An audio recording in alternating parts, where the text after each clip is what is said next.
17 अक्टूबर से होगा शारदीय नवरात्र का शुभारंभ। अब की बार घोड़े पर बैठकर मां भगवती का होगा आगमन, भैंसे पर बैठकर मां भगवती का गमन। देश दुनिया में क्या तहलका मचाएगा? क्या सीमावर्ती क्षेत्रों में सुनाई देगी युद्ध की आहट? कहां-कहां होगा सत्ता परिवर्तन? बता रहे हैं वाराणसी से आचार्य पवन त्रिपाठी जी, वो भी सिर्फ धर्म ज्ञान।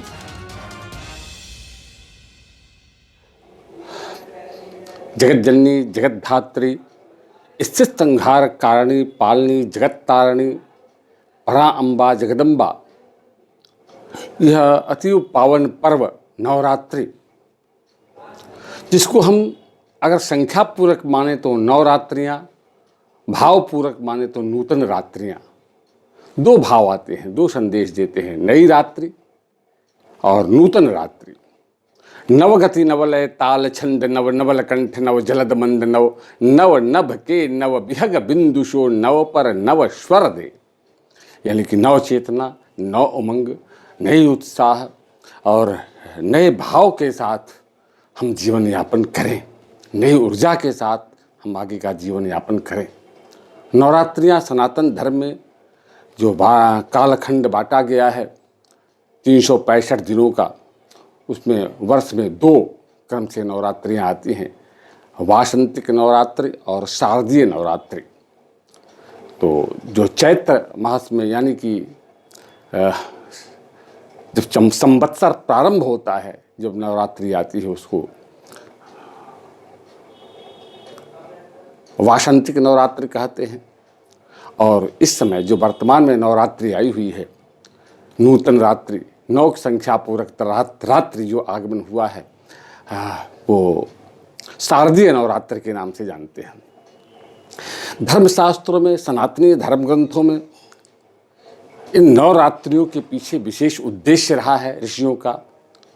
ये रात्रियाँ क्यों बनाई गई, 9 दिन ही बनाई गई, इसके पीछे भी कोई न कोई कारण रहा होगा।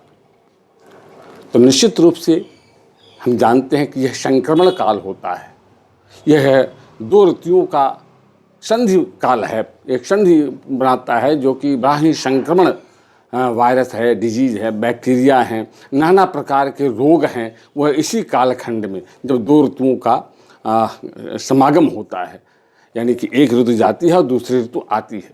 यह वर्ष में 2 बार बनता है और दोनों समय में ऋषियों ने कहा है कि शक्ति संचय, शक्ति संवर्धन और शक्ति का सदुपयोग करने का ये पर्व है। खुद को पहचानने, खुद को जानने के लिए यह पर्व है। और 9 दिनों तक अगर इसको अनुष्ठान पूर्वक कर लिया जाए, श्रद्धा और विश्वास पूर्वक, भाव पूर्वक अगर इन नवरात्रियों को हम मना लेते हैं, अनुपालन कर लेते हैं, तो निश्चित रूप से 6 महीने के लिए हम सेफ जोन में चले जाते हैं, सिक्योर हो जाते हैं। एक नई ऊर्जा हमें मिल जाती है, जिस ऊर्जा के द्वारा हम अपना आगे का 6 महीने का जीवन सहजता, सरलता और सुखपूर्वक व्यतीत कर पाते हैं।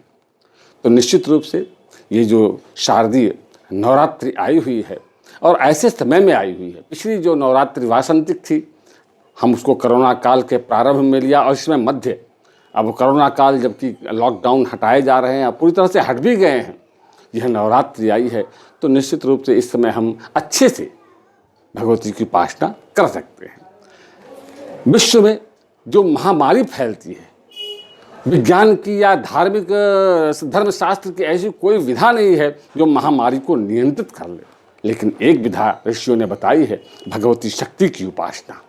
शक्ति संचय, अपने को संचित करें, अपने को शक्ति संवर्धन करें। विज्ञान की भाषा में कहें तो यूनिटी पावर बढ़ाने की, वो हमारे सनातनी धर्म ग्रंथों में उसी यूनिटी पावर को शक्ति संवर्धन कहा गया है। खुद को की शक्ति को बढ़ाएं, शारीरिक शक्ति, मानसिक शक्ति और आध्यात्मिक शक्ति, इन तीनों शक्तियों को जब हम बढ़ाते हैं तो निश्चित रूप से सांसारिक, आदि भौतिक, आदि दैविक और आध्यात्मिक, ये तीनों ताप दूर होते हैं, ये तीनों प्रकार की विसंगतियाँ दूर होती हैं।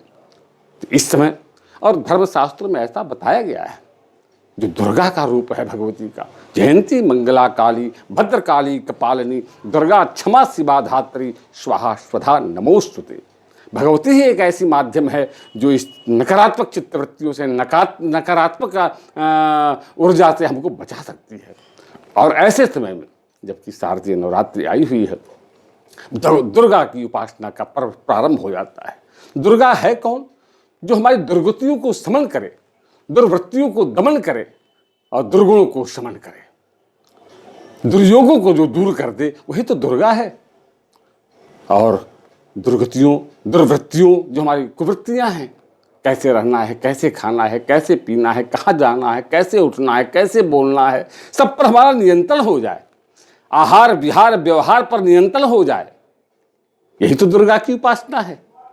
और जब हमारा नियंत्रण हो जाता है तो निश्चित रूप से हमारी दुर्गतियां दूर हो जाती हैं। वैसे हम पुराणों की बात करें तो दुर्गम नामक दैत्य का वध करने के कारण भगवती का नाम दुर्गा पड़ा। और इसी तरह का दैत्य हमारे अंदर भी है। दुर्गम है, वो ऐसे नहीं जाने वाला है। वो दैत्य कौन है? हमारी नकारात्मक चित्तवृत्तियां ही दैत्य हैं। उस दैत्य का कैसे दमन हो? कहते हैं भगवती दुर्गा के द्वारा। शक्ति को जानकर, शक्ति को पहचान कर, उपासना के द्वारा, जप के द्वारा, तप के द्वारा, अपने आत्मबल को बढ़ा करके हम उस दुर्गुणों को, दुर्गम नामक दैत्य का वध कर सकते हैं।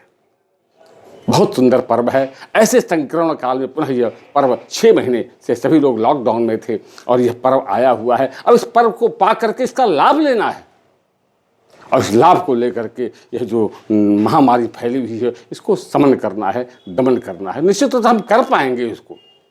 और हम बात करते हैं, हमारे यहाँ ज्योतिष की अगर बात करें कि वैसे तो देवी का आगमन और न कभी देवी आती है और न कभी देवी जाती है। देवी तो हमेशा है, शाश्वत है, अनंत है और हमारे हर पल पल पर है। लेकिन ज्योतिषीय खगोलीय घटना की माने तो जो योग बनते हैं वह विशेष फलदायी होते हैं, एक संकेत देते हैं। ग्रहों, तिथि, वार, नक्षत्र, योग और करण, जब इसको हम ले लेते हैं तो एक अच्छा योग अथवा दुर्योग बनता है। अगर हम इस बार दुर्गा पूजा की बात करें, नवरात्र की बात करें, शारदीय नवरात्र जो इस बार चल रही है 17 तारीख से, वो शनिवार से प्रारंभ हो रहा है। शनिवार, और इसका जो विसर्जन है वह रविवार को हो रहा है। यानी हम कह सकते हैं कि ये देवी का आगमन शनिवार को हो, यानी कलश स्थापन हम शनिवार को करेंगे। ज्योतिष शास्त्र के माने तो कहते हैं कि ये शनिवार को अगर भगवती का आगमन होता है तो भगवती का आगमन अश्व पर होता है, घोड़े पर होता है। और जो घोड़े पर होता है तो उसका फल बताया होगा, तो इसका फल बताया है छत्रभंगम तुरंग में। छत्रभंग यानी कि राजा का छत्र भंग होता है। सीमावर्ती क्षेत्रों में युद्ध की आशंका बढ़ सकती है, उत्पात इत्यादि हो सकते हैं, सत्ता परिवर्तन हो सकता है। चाहे वो जो हमारे यहाँ जो संघ है, भारत एक संघ है, यहाँ प्रदेश हैं, उनकी सत्ताएं इधर से उधर बिखर सकती हैं, बन सकती हैं, बिगड़ सकती हैं। जैसे महाराष्ट्र हो या बिहार हो, चुनाव हो रहे हैं तो ये परिवर्तन का योग, छत्रभंग, जो राजा का जो छत्र हो, छत्र का मतलब होता है जो राजा के ऊपर छत्र और चवर होता है ना, जो राजा, एक राजा होने का जो प्रतीक होता है, उसके भंग होने का योग बना हुआ है। तो ऐसे समय में हम ये भी कह सकते हैं कि निकटवर्ती जो हमारे राष्ट्र हैं जिनसे हमारा विरोध, वहाँ भी ये स्थितियाँ हो सकती हैं।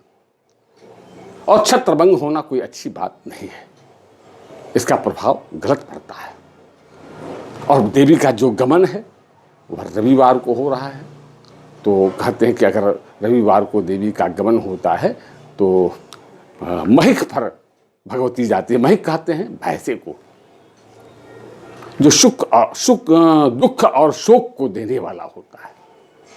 तो हम ज्योतिष की अगर गणनाओं की बात करें, तिथि, वार, नक्षत्र, योग और करण की अगर हम बात करें, तो आगमन और गमन यह अच्छा संकेत नहीं दे रहा है। तो ऐसे समय में जब अच्छा संकेत नहीं मिल रहा है तो और दोगुनी भक्ति और श्रद्धा और विश्वास के साथ इस पर्व को मनाने की जरूरत है।